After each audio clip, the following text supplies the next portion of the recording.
आपण मैंने जानते कि जनवरी 26 को कहीं गणतंत्र दिवस पर मनोनीत करागला।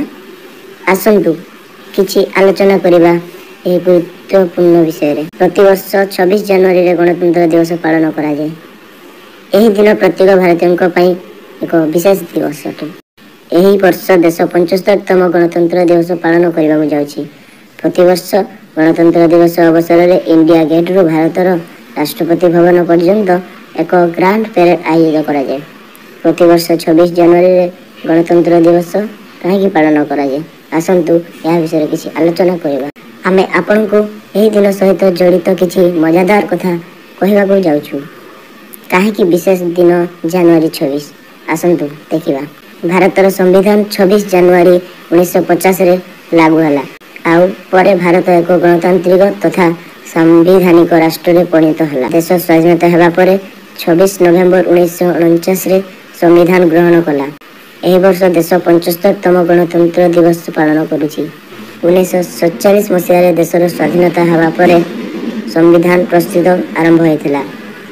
एथिपई भारतीय संविधान गठन कराइगला एवं 26 जनवरी 1949 रे संविधान गृहीत होइथिला। जदियो यह 26 जनवरी 1950 रो अनुष्ठानिक भाव में कार्यकारी करा जायथिला। केवल 26 जनवरी रे संविधान कहीं कार्यकारी हला। 1949 मसीह रे 26 नवेम्बर संविधान ग्रहण करागला। यह 26 जनवरी कार्यकारी करा जायथिला। यार कारण होछि 26 जनवरी 1930 दिन भारतीय जातीय कांग्रेस संपूर्ण स्वाधीनता घोषणा करिथिला। 20 वर्ष पर सही दिन संविधान कार्यकारी हला। संविधान प्रस्तुत करने को एते दिन लागिला कहीं।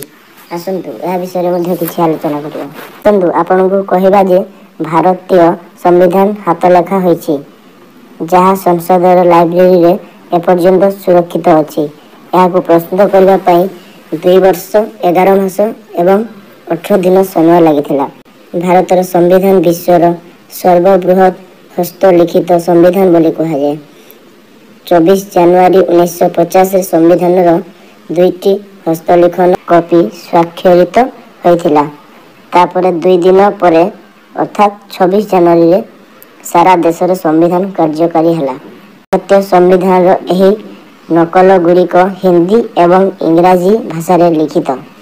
आज एही नकल गुड़िक संसद ग्रहण लाइब्रेरी रे सुरक्षित रखा जाए।